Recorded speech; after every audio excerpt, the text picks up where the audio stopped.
नमस्कार दोस्तों, मैं मुकेश सिंह परेरा आपका हार्दिक स्वागत करता हूं स्टडी विथ एमआर क्लासेस पर। जैसा कि आपको पता है दोस्तों कि एमपी प्लस के लिए डेली एक क्लास अपलोड की जाती है एमपी जीके या स्टैटिक जीके से रिलेटेड। तो दोस्तों आज हम एक ऐसे इंपॉर्टेंट टॉपिक के साथ आए हैं जो कि आपके लिए बहुत ज़्यादा हेल्पफुल होगा। और एमपी प्लस का पेपर कुछ ही दिन बाद होने वाला है, तो दोस्तों ये करंट अफेयर्स कहीं ना कहीं आपको बहुत ज़्यादा हेल्पफुल होगी। तो आज दोस्तों हम भारत के प्रमुख ऑपरेशन की बात करेंगे या उससे रिलेटेड या विश्व के प्रमुख ऑपरेशन की बात करेंगे। कुछ भारत के भी होंगे और अन्य देश के भी होंगे। दोस्तों पहला पहला फैक्ट आपके सामने है या पहला ऑपरेशन आपके सामने है। अमरनाथ यात्रा को सुचारू और सुरक्षित रूप से संचालन के लिए भारतीय सेना द्वारा जो ऑपरेशन चलाया गया तो ऑपरेशन शिवा। तो आपसे पूछा जाएगा ऑपरेशन शिवा का संबंध किससे है, तो अमरनाथ यात्रा से। दूसरे की बात कर लेते हैं दोस्तों। जून 2025 में भारत सरकार ने ईरान और इजराइल के बीच जारी संघर्ष के कारण भारतीय नागरिकों को बचाने के लिए या निकालने के लिए जो ऑपरेशन चलाया था उसे ऑपरेशन सिंधु कहा गया। तो दोस्तों आपसे पूछा जाए ऑपरेशन सिंधु किससे संबंधित है, तो ईरान और इजराइल के बीच में जो संघर्ष हुआ था उसमें जो भारतीय फंसे थे उनको निकालने के लिए। नेक्स्ट पर बात कर लेते हैं दोस्तों। इजराइल ने आज उल सुबह ईरान के खिलाफ एक बड़ा सैन्य अभियान शुरू किया जिसका नाम था ऑपरेशन राइजिंग लॉयन।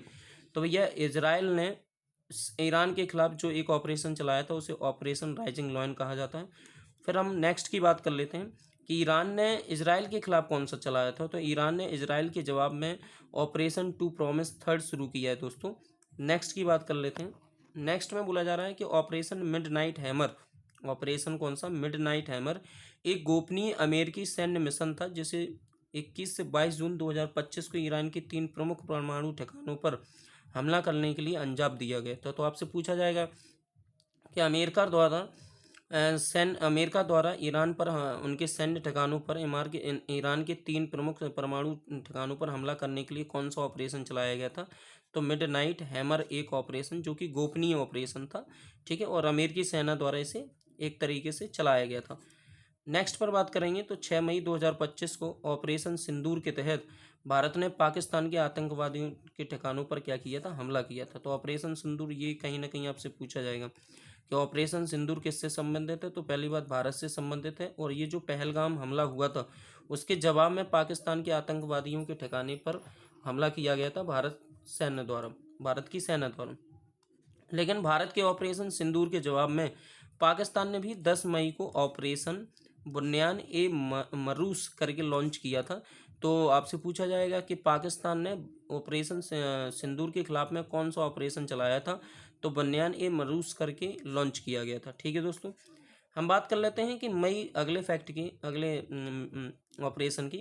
मई 2025 में यूक्रेन ने ऑपरेशन स्पाइडर वेव के तहत रूस पर एक बड़ा ड्रोन हमला किया था। तो मई 2025 में यूक्रेन ने ऑपरेशन स्पाइडर वेव के तहत रूस पर एक बड़ा हमला किया था। तो आपसे पूछा जाएगा ऑपरेशन स्पाइडर वेव किससे संबंधित है, तो यूक्रेन और रूस से संबंधित है। नेक्स्ट, भूकंप से तबाही के बीच म्यांमार की मदद के लिए भारत ने कौन सा ऑपरेशन चलाया था, तो भारत ने ऑपरेशन ब्रह्म शुरू किया था। ठीक है दोस्तों, तो भूकंप से तबाही के बीच म्यांमार की मदद के लिए भारत ने कौन सा ऑपरेशन चलाया था, ऑपरेशन ब्रह्म। मोस्ट इंपॉर्टेंट है, कई बार ये पूछा गया है और पूछा भी जाएगा। सूडान में हो रही अशांतियों से अपने नागरिक को बचाने के लिए भारत ने कौन सा ऑपरेशन, तो भारत ने कावेरी ऑपरेशन शुरू किया था। कौन सा ऑपरेशन दोस्तों, कावेरी। आपसे पूछा जा रहा है भारत सरकार द्वारा युद्धग्रस्त यूक्रेन में फंसे भारतीय नागरिकों को और छात्रों को भारत लाने के लिए ऑपरेशन कौन सा चालू किया गया था, गंगा। तो ऑपरेशन गंगा किससे संबंधित है, तो ऑपरेशन गंगा संबंधित है यूक्रेन में फंसे हुए भारतीय नागरिकों को और छात्रों को निकालने से। अगला, ईरान और इजराइल के बीच में जारी भीषण संघर्ष के बीच भारत सरकार ने ऑपरेशन सिंधु की शुरुआत की और जिसका मकसद था ईरान में फंसे हुए भारतीय नागरिकों को सुरक्षित निकालना। आगे हम बात कर लेते हैं। मार्च 2024 में भारतीय सरकार ने हैती एक जगह हैती से भारतीयों को बचाने के लिए ऑपरेशन इंद्रावती शुरुआत किया था। तो हैती में फंसे हुए जो भारतीय लोग थे उनको बचाने के लिए भारतीय सरकार ने 2024 में ऑपरेशन इंद्रावती की क्या की थी, शुरुआत की थी। अफगानिस्तान पर तालिबान के कब्जे के बाद भारतीय नागरिकों को सुरक्षित लाने के लिए भारत के जटिल मिशन का नाम ऑपरेशन देवी शांति रखा गया था। ये भी इम्पोर्टेंट है। तो अफगानिस्तान में जब तालिबान का कब्जा हुआ था तो वहाँ पर जो भारतीय लोग फंस गए थे उनको निकालने के लिए भारत सरकार ने ऑपरेशन देवी शांति का अभियान शुरू किया था और उसके तहत भारतीयों को निकाला गया था। तुर्की और सीरिया में आए विनाशकारी भूकंप से पीड़ित लोगों को सहायता के लिए भारत ने ऑपरेशन दोस्त मिशन शुरू किया। तो आपसे पूछा जाएगा कि ऑपरेशन दोस्त किससे संबंधित है, तो ऑपरेशन दोस्त तुर्की और सीरिया में आए जो विनाशकारी भूकंप था उसके पीड़ित लोगों की सहायता से संबंधित है। नेक्स्ट पर बात कर लेते हैं। भारतीय सेना ने 13 मई 2025 को जम्मू कश्मीर की शोपियां जिले में ऑपरेशन लेकर शुरू किया जिसमें लश्कर ए तैयबा ऑपरेशन केलर, ठीक है दोस्तों, ऑपरेशन केलर शुरू किया जिसमें लश्कर ए तैयबा की 3 आतंकवादी क्या किए गए, मारे गए। तो दोस्तों भारतीय सेना ने 13 मई 2025 को जम्मू कश्मीर के शोपियां जिले में ऑपरेशन केलर शुरू किया जिसमें है ना लश्कर ए तैयबा के कितने आतंकवादी मारे गए थे, 3। तो आपसे पूछा जाएगा कि ऑपरेशन केलर किससे संबंधित है, तो ऑपरेशन केलर कश्मीर के शोपियां जिले में मारे गए आतंकवादियों से संबंधित है। नेक्स्ट, भारत की सुरक्षा एजेंसियों ने मई 2025 को बाल में आतंकवाद विरोधी ऑपरेशन नांदेड़ शुरू किया था, ऑपरेशन नांदेड़। तो आपसे पूछा जाएगा कि ऑपरेशन नांदेड़ किससे संबंधित है।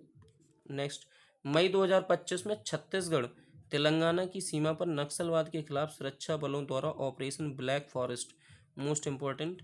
तो आपसे पूछा जाएगा छत्तीसगढ़ और तेलंगाना की सीमा पर नक्सलवाद के खिलाफ सुरक्षा बलों द्वारा ऑपरेशन कौन सा चलाया गया था, तो ऑपरेशन ब्लैक फॉरेस्ट चलाया गया था।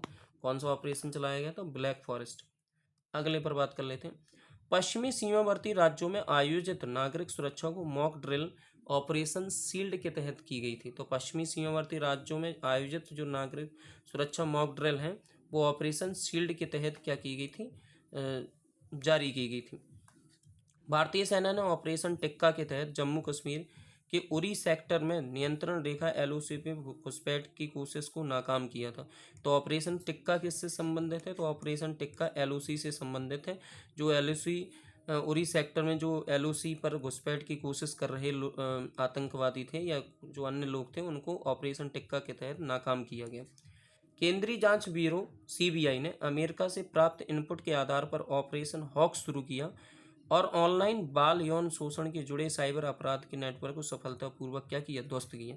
तो राइट आंसर हो जाएगा, सॉरी, इसमें जो आपको याद रखना वो ये याद रखना कि ऑपरेशन हॉक किससे संबंधित है, तो ऑपरेशन हॉक साइबर अपराध को रोकने के लिए, शोषण जो है बाल यौन शोषण से जुड़े साइबर अपराध को रोकने के लिए, नक्सलियों का उन्मूलन करने और माओवाद की राजनीतिक विचारधारा को खत्म करने केंद्र सरकार ने ऑपरेशन कगार को क्या किया था, शुरू किया था।